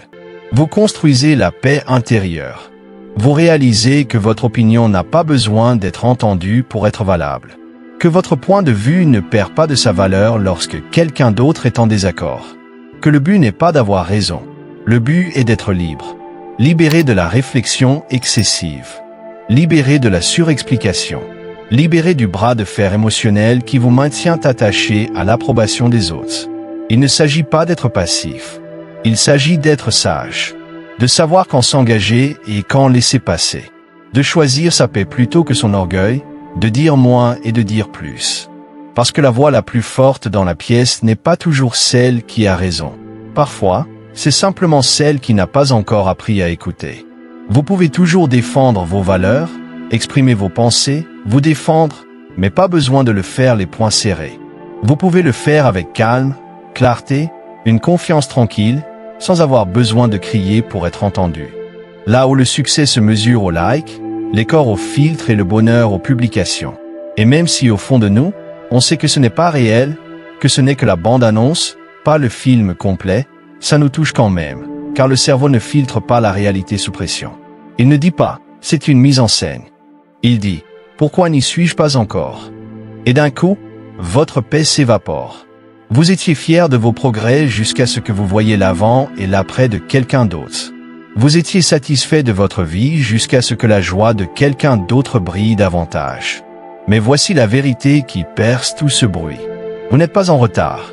Vous n'êtes pas en retard. Vous n'êtes pas au mauvais endroit. Vous suivez un chemin différent. Une histoire que vous seul pouvez voir. Et parce qu'elle est vôtre, personne d'autre ne peut la valider ni la comparer. Dès que vous commencez à vous voir à travers la chronologie de quelqu'un d'autre, vous perdez le fil de votre propre histoire. Et c'est une histoire à laquelle il vaut la peine de rester connecté, car elle est réelle, complexe, honnête et elle vous appartient. Quand on cesse enfin de comparer et qu'on commence à accepter, quelque chose en soi change. On prend son rythme. On commence à croire que ce n'est pas parce que ça n'est pas encore arrivé que ça n'arrivera jamais. On comprend que le timing n'est pas universel. C'est personnel. On réalise que la véritable transformation ne se fait pas toujours par un simple coup de foudre. Parfois, elle est discrète. Parfois, c'est lent. Mais c'est toujours significatif. La comparaison vole plus que la joie. Elle vole l'identité. Elle vous pousse à remettre en question vos instincts, à douter de vos choix. Et peu à peu, vous commencez à adapter vos objectifs pour correspondre à ce qui vous semble le plus impressionnant plutôt qu'à ce qui vous semble le plus cohérent. Mais impressionner ceux qui ne connaissent pas la situation dans son intégralité ne vous comblera jamais. Car même si vous atteignez ce cap, vous n'aurez pas l'impression de l'avoir atteint. Vous aurez l'impression d'avoir emprunté la définition du succès de quelqu'un d'autre et de l'avoir porté comme un costume. Les plus belles réussites ne se produisent pas en ligne. Elles se produisent en privé, en silence, dans ces moments intermédiaires où personne ne vous regarde et où vous vous concentrez simplement sur le travail, la guérison, l'apprentissage, la construction, le repos. C'est là que le véritable changement prend racine. Ni dans les likes, ni dans les commentaires, ni dans la validation publique, mais dans les couches invisibles de votre croissance qu'aucun algorithme ne pourra jamais saisir. Et si vous restez ancré là-dedans, rien de ce que vous publiez ne pourra vous ébranler. Commencez à taire ce qui vous rabaisse. Vous n'avez pas besoin de l'expliquer. Vous n'avez pas à vous excuser de protéger votre espace mental. Si le contenu de quelqu'un vous donne l'impression d'être constamment à la traîne, vous avez le droit de prendre du recul. Ce n'est pas de la jalousie, c'est de la conscience de soi. C'est se dire, j'ai besoin d'entendre ma voix plus fort que celle des autres en ce moment. Et ce n'est pas de l'égoïsme, c'est la survie dans un monde qui profite de votre insécurité. Votre valeur ne dépend pas de votre visibilité. Elle n'augmente pas lorsque davantage de personnes vous voient. En réalité, certaines de vos qualités les plus précieuses ne peuvent être cultivées que lorsque vous n'êtes pas observé, hors ligne, sans rien prouver. Les parties de vous qui ont le plus besoin d'attention s'épanouissent souvent mieux dans le calme, loin de la comparaison, loin de la performance. Juste du temps avec vous-même. Vous n'imaginez pas les sacrifices que l'autre a dû faire pour obtenir ce qu'il met en avant. Vous ignorez son histoire, ses difficultés, ses doutes. Les réseaux sociaux ne montrent pas les crises de panique, les amitiés perdues, les nuits blanches. Il met en valeur les points forts. Et si vous comparez vos coulisses à leur aperçu édité, vous vous sentirez toujours inférieur. Mais vous ne l'êtes pas. Vous ne voyez que la partie émergée de leur iceberg et la comparez à l'ensemble du vôtre. Alors, au lieu de faire défiler pour vous évaluer, faites défiler pour apprendre. Faites défiler pour rire. Faites défiler pour créer des liens. Mais ne faites pas défiler pour évaluer votre valeur. Car rien au-delà de ce qui existe ne vous dira jamais ce que votre cœur sait déjà. Que vous vivez à votre rythme et que votre magie est unique. Et lorsque vous l'acceptez, vous commencez à évoluer différemment, plus ancré, moins réactif, moins en quête de confirmation extérieure. Et si vous faisiez simplement confiance à votre processus, et si vous croyez que vos journées plus calmes étaient toujours sacrées, que vos petits pas comptaient toujours, que votre histoire, avec ses pauses et ses rebondissements, se déroulait toujours exactement comme elle le devait. Il n'existe pas de modèle universel pour devenir. La pression de suivre le rythme n'existe que si vous continuez à regarder de côté. Dès que vous regardez en vous, la course disparaît. Seul votre chemin demeure. Et ce chemin vaut la peine d'être poursuivi. Même quand il est silencieux. Même quand personne n'applaudit vos progrès. Même quand le parcours d'un autre paraît plus bruyant. Parce que votre chemin, il est réel. Il est brut. Et il mène vers un endroit magnifique. Continuez. Non pas pour rattraper votre retard, mais parce que vous réalisez enfin que vous n'avez jamais été en retard. 13 surengagement et sous-estimation des besoins. Il y a une version de vous qui a appris à dire oui avant même d'y réfléchir. Non pas parce que vous l'avez toujours voulu, mais parce qu'à un moment donné, vous avez commencé à croire que votre valeur résidait dans le fait d'être utile. Que si vous parveniez à satisfaire tout le monde, personne ne partirait. Que si vous restiez simplement disponible, aimable et arrangeant, vous éviteriez les conflits, les déceptions et les rejets. Alors, vous avez continué à dire oui. Vous avez accepté une tâche de plus, une faveur de plus, un engagement de plus.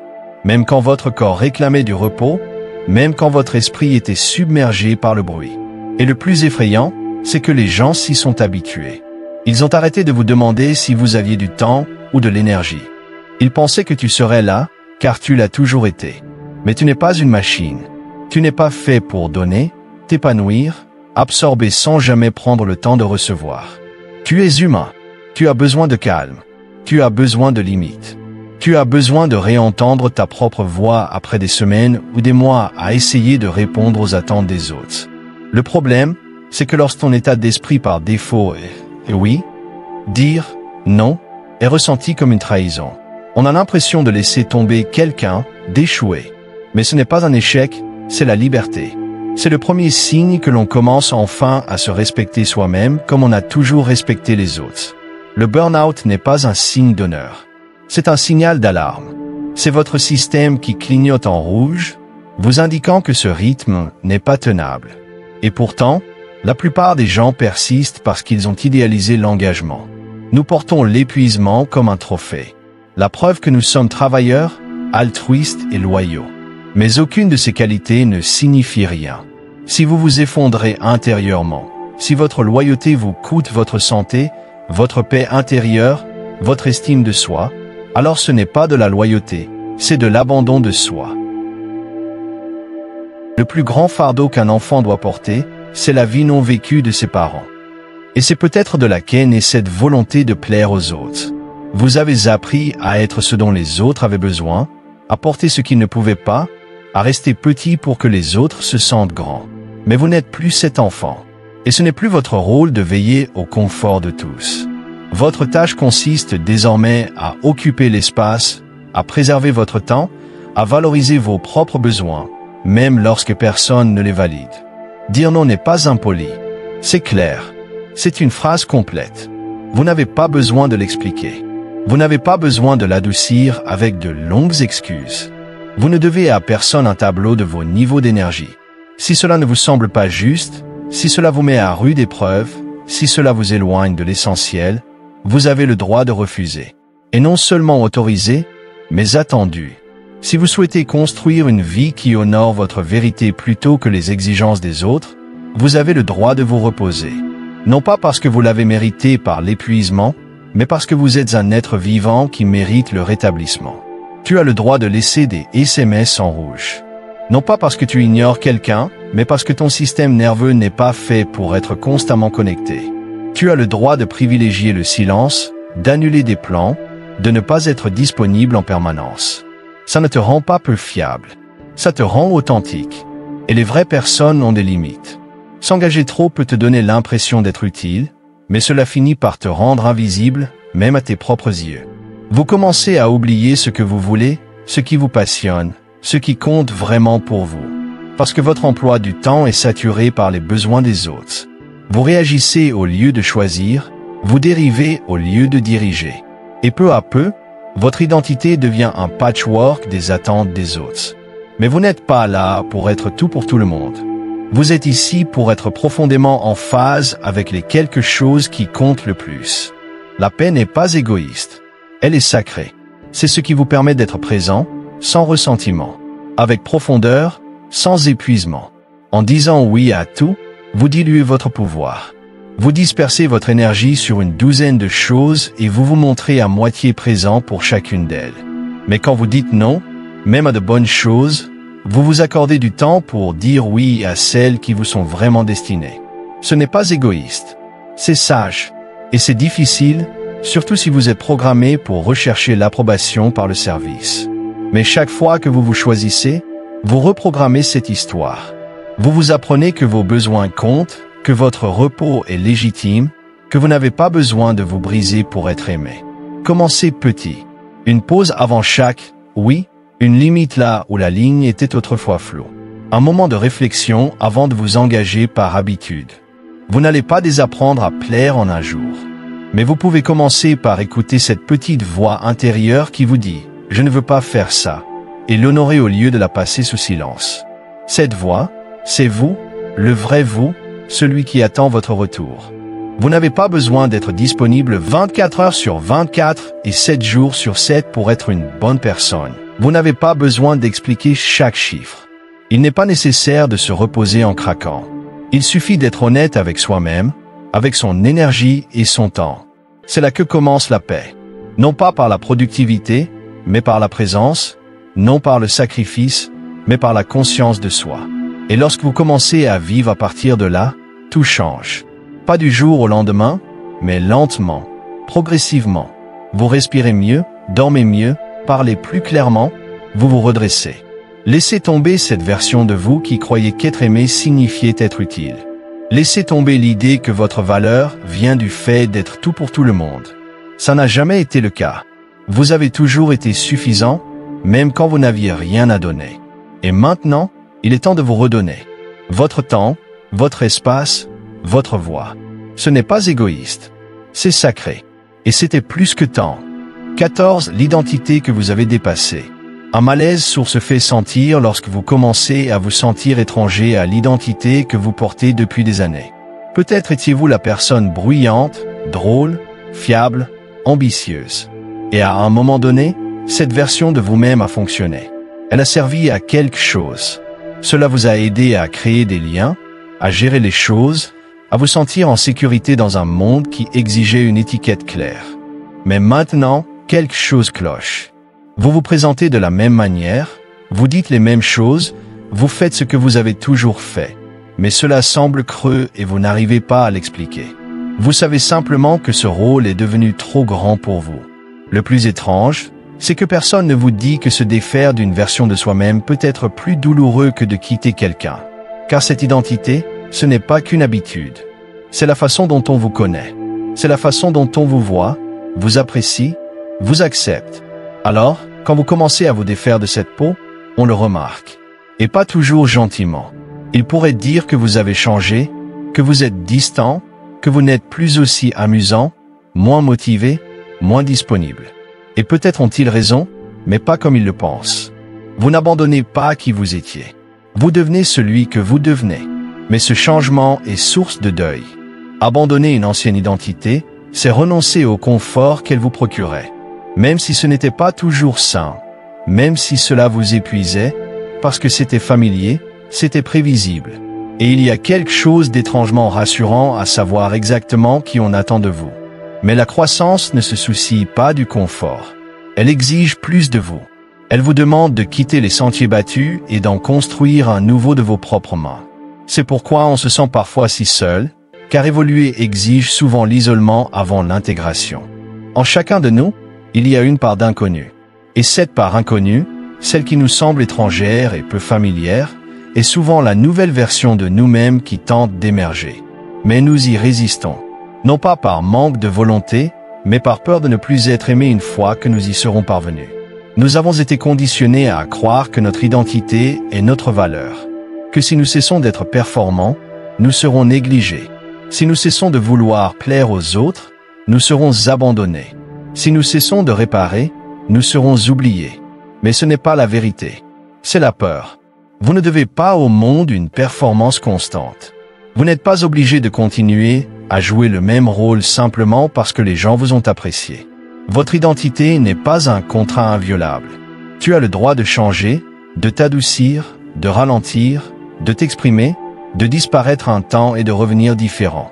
Tu as le droit de t'affranchir des lieux, des personnes, des mentalités. Et tu n'as besoin de la permission de personne pour le faire. Le plus dangereux, c'est de rester fidèle à une ancienne version de toi-même par culpabilité. Ce n'est pas parce que cette version vous a aidé à survivre que c'est celle qui vous permettra de prospérer.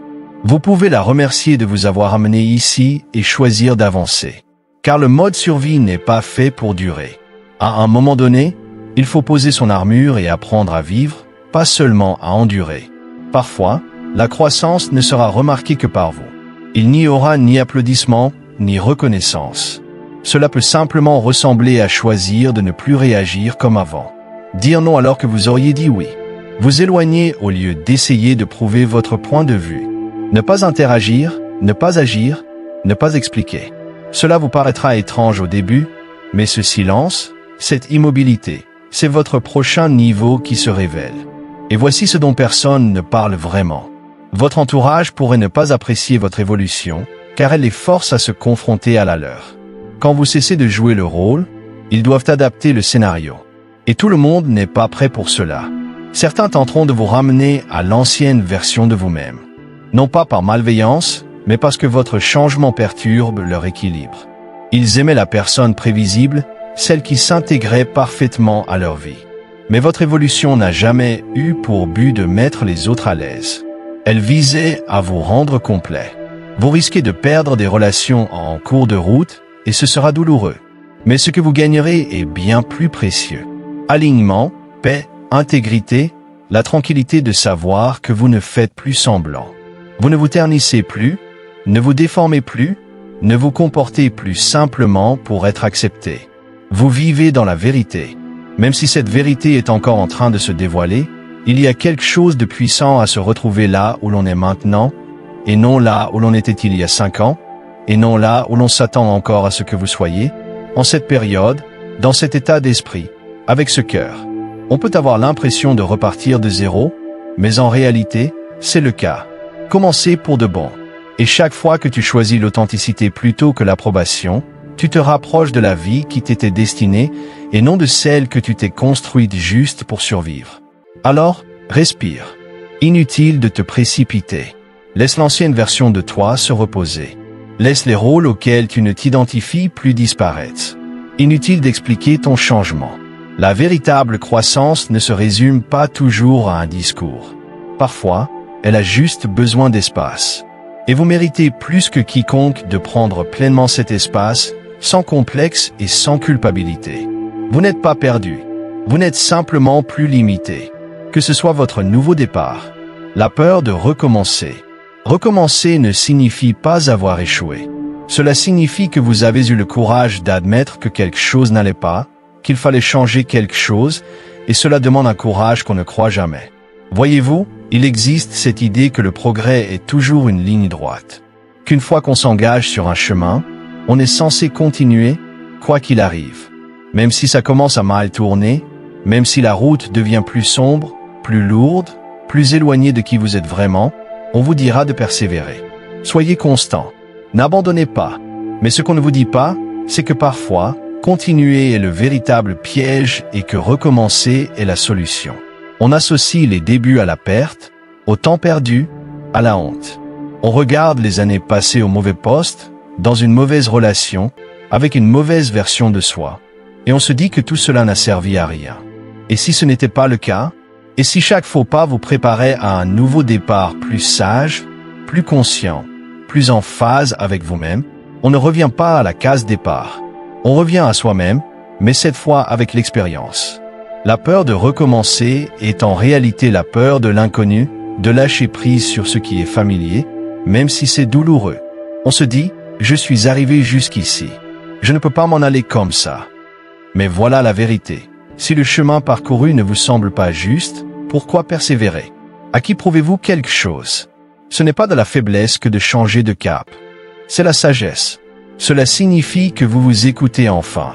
Non pas votre ego, ni les attentes des autres, mais la vérité silencieuse qui murmure. Ce n'est pas ça. Tout nouveau départ naît de la fin d'un autre commencement. Et c'est ce qui pose problème à la plupart des gens, la fin, le lâcher-prise. Car même si cela vous fait mal, il y a du réconfort dans ce que vous connaissez. Vous saviez qui vous étiez à cet endroit, à ce poste, à ce rôle. Recommencer, c'est s'engager dans quelque chose d'informe et d'imprévisible. C'est redevenir un débutant. Et pour la plupart d'entre nous, c'est terrifiant. Mais c'est aussi là que réside la liberté. Parce que lorsqu'on n'a plus à porter le poids de ce qu'on était, on devient libre d'explorer qui l'on peut être. Il est important de comprendre que recommencer n'est pas toujours dramatique. Parfois, c'est subtil. C'est se réveiller un matin et décider de ne plus tolérer le manque de respect. C'est refuser une offre d'emploi qui paraît intéressante sur le papier, mais qui, au fond, semble injuste. C'est rompre une amitié qui épuise plus qu'elle ne donne. Il ne s'agit pas toujours de quitter son emploi ou de déménager, même si cela peut l'être. Parfois, il s'agit simplement de se permettre de rêver à nouveau après avoir cessé de croire que c'était permis. Mais nous retardons ces remises à zéro, convaincus d'être trop engagés, trop vieux, trop tardifs, trop prisonniers de nos choix passés. Ce genre de pensée vous enchaîne à un avenir dont vous ne voulez même pas et vous prive de la seule chose qui compte vraiment, votre paix intérieure. Si la vie que vous vivez vous coûte votre paix intérieure, alors elle est trop chère. Et aucun temps perdu, aucun « j'aurais dû » ou « et si » ne peut justifier de rester bloqué alors que votre âme vous demande de bouger. Vous n'avez pas besoin de permission pour changer de direction. Nul besoin d'une rupture brutale ou d'un moment critique pour justifier une remise à zéro. Vous pouvez simplement décider aujourd'hui que la version de vous-même qui est arrivée ici n'est pas celle qui vous fera avancer. Et ce n'est pas une trahison, c'est une évolution, c'est une croissance. Recommencer, c'est moins tout changer que changer l'intention qui sous-tend tout. Vous vivez peut-être toujours dans la même ville, vous avez toujours le même emploi, mais votre état d'esprit, vos limites, votre raison d'être, tout cela peut changer. Et quand cela arrive, tout change autour de vous. Car lorsque vous vous montrez différent, le monde vous accueille différemment. Des opportunités que vous ne voyiez pas auparavant commencent à apparaître. Des personnes qui partagent vos valeurs commencent à se présenter. Les choses que vous poursuiviez commencent à perdre leur emprise. Vous avancez avec clarté plutôt que dans la confusion. Et oui, le début peut être solitaire. Vous n'avez peut-être plus le même entourage pour vous encourager. Vous n'avez peut-être pas de feuille de route. Vous pourriez trébucher. Vous douterez. Vous voudrez revenir en arrière, mais persévérer. Car chaque personne que vous admirez, chaque histoire qui vous a touché a commencé avec quelqu'un qui a décidé qu'il ne pouvait plus revivre la même journée encore et encore. Ils ont choisi l'inconfort du début plutôt que l'engourdissement de la persévérance. C'est ce qui a fait la différence. Le plus dur est souvent le premier pas, ce moment où l'on s'affranchit de la version de soi-même que l'on a dépassée et où l'on se lance dans l'inconnu. Mais une fois franchi, quelque chose d'incroyable se produit. On se sent à nouveau léger. Non pas parce que le chemin est facile, mais parce qu'il est le nôtre. Et ce genre d'appropriation, ce genre d'alignement crée une dynamique. Lentement, doucement, le brouillard se dissipe. Et vous commencez à voir qui vous devenez. Non pas quelqu'un de nouveau, mais quelqu'un de plus honnête, de plus complet. Alors, n'ayez pas peur de repartir à zéro. Ne laissez pas votre voix intérieure vous dire qu'il est trop tard, trop risqué ou trop égoïste. Écoutez plutôt la partie de vous qui en a assez de faire semblant, qui est épuisée par la performance. C'est aspirer silencieusement à un nouveau chapitre. Laissez cette voix vous guider, car elle connaît le chemin. Vous n'êtes pas censé vous rétrécir pour vous adapter à une vie qui ne vous convient plus. Vous êtes censé vous épanouir, évoluer, vous élever. Et parfois, la seule façon d'y parvenir est de recommencer. Même si vos mains tremblent, même si votre voix tremble, même si personne ne comprend, commencez quand même. Ce n'est pas la fin. C'est l'invitation à devenir tout ce que vous aviez trop peur d'être auparavant. Vous n'êtes pas perdu. Vous devenez, tout simplement. Le monde ne comprendra peut-être pas votre transformation silencieuse, mais un jour, votre silence parlera plus fort que tout ce que vous avez laissé derrière vous.